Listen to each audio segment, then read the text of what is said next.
The monsters of the Midway are dealing with a sneaky problem down at Halas Hall right now, and the front office just had to make some quick moves to patch things up before the season kicks off.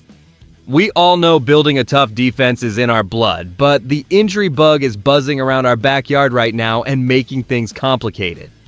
The front office is not sitting around waiting for the wheels to fall off. They just pulled the trigger on a couple of roster tweaks that you need to hear about right now. Well, Bears fans, we kicked off the weekend with some significant roster adjustments in our secondary. The Chicago Bears announced they officially waived defensive backs Casey Eziamume and Gervarius Owens, both with injury designations, making way for two new defensive backs, Brandon Hill and William Wright. Owens, we know, unfortunately exited day 8 of training camp on a cart after suffering an unspecified injury, while Eziamume's injury timeline remains unclear. These are tough breaks for players fighting for a spot.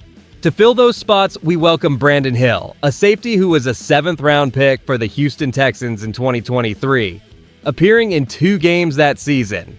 Hill had a solid college career at Pittsburgh, recording 174 tackles, 3 interceptions, and 9 passes defensed across 40 games, playing various safety roles according to Pro Football Focus. Our other new addition is William Wright, an undrafted rookie out of Tennessee, a cornerback who logged 2 picks and 28 total tackles in his 43 college games. Wright previously signed with the Denver Broncos before being cut. And I cannot stress this enough, for us as Chicago Bears fans, these moves highlight a real concern. The sheer number of injuries already plaguing our secondary. With Dallas Flowers on injured reserve, Eziamume and Owens sidelined, and key guys like Kyler Gordon, Elijah Hicks, and Kobe Bryant also missing time, our secondary's depth is severely tested. While Hill and Wright are described as mainly camp bodies, who might only hope for a practice squad spot, the question we're all asking is, will this constant shuffling and stream of injuries force some unexpected names to step up, or are we just treading water until our key players return? This whirlwind of defensive back transactions actually picked up pace even before Friday's roster adjustments, with the team placing Dallas Flowers on injured reserve just the day prior and bringing in veteran safety Xavier Woods.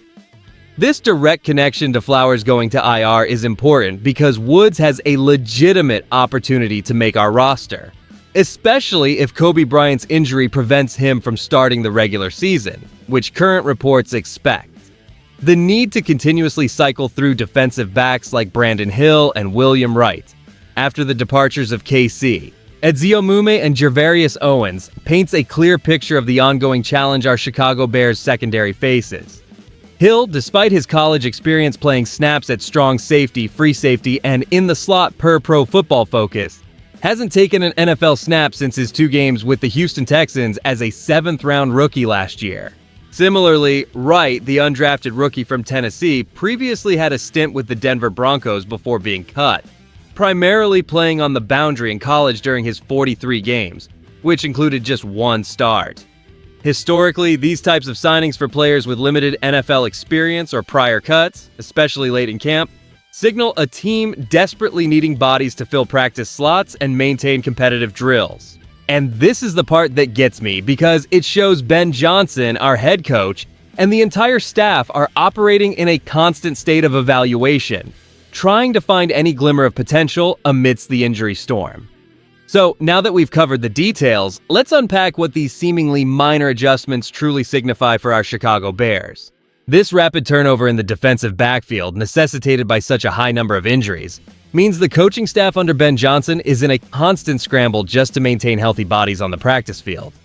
We're not talking about significant upgrades to our starting lineup here. These new players, Brandon Hill and William Wright, are brought in primarily to ensure that our team can run full drills and conduct competitive practices. This ongoing churn has a tangible immediate impact on the depth chart, effectively creating a completely new competition for those vital bottom-of-the-roster spots and practice squad consideration. The salary cap implications are minimal, of course, but the strain on player evaluation and integration is substantial. Now here's the thing. For upcoming preseason games, this means we're likely to see a revolving door of defensive backs trying to learn the system on the fly, offering opposing offenses valuable opportunities to test inexperienced pairings.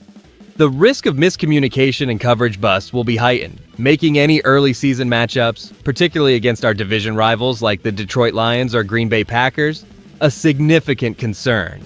A shaky secondary, even temporarily, can put us at an immediate disadvantage in the standings, potentially impacting our playoff chances by forcing our offense to play from behind. This fluid situation demands immediate leadership and rapid development from any healthy player who steps onto the field. Every single snap now holds immense weight, and every individual effort contributes to the collective fight for victory. Adaptation is key. The upside of bringing in defensive backs Brandon Hill and William Wright is the immediate relief they offer to a secondary absolutely ravaged by injuries. With Dallas Flowers on injured reserve, and Casey Eziamume and Gervarius Owens now waived, not to mention Kyler Gordon, Elijah Hicks, and Kobe Bryant also sidelined, our Chicago Bears coaching staff needs healthy bodies for competitive practice drills. Hill, with his collegiate experience playing strong safety, free safety, and slot at Pittsburgh, brings a versatile skill set, while Wright's background as a boundary corner at Tennessee ensures we have players who can mirror various offensive looks effectively. This allows core defensive players to continue vital scheme work without being overworked or risking further injuries, maintaining practice intensity with minimal financial commitment. However, the glaring risk is that these moves expose a critical lack of dependable depth. Both Hill, who only saw 2 games with the Houston Texans after being a 7th-round pick, and Wright, an undrafted rookie who was cut by the Denver Broncos, are not long-term solutions. The consensus among NFL observers, and frankly, what other teams facing similar injury crises are often forced to acknowledge, is that these players are largely camp bodies whose primary function is to fill out a roster for drills, with their best hope being a practice squad spot. Here's what people are missing. While the short-term goal is indeed to fill out the roster, this isn't just about finding warm bodies.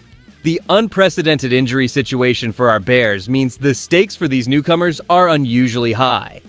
So, when we combine these immediate roster updates with the wider view of our team's development, a clear picture begins to form for the Chicago Bears. This necessity to cycle through defensive backs like Brandon Hill and William Wright after waiving KC, Eziamume and Gervarius Owens, is more than just about filling practice slots for now. It profoundly speaks to a deliberate organizational philosophy under our coach Ben Johnson and owner George McCaskey. A relentless pursuit of depth and value at every opportunity, even in these challenging circumstances.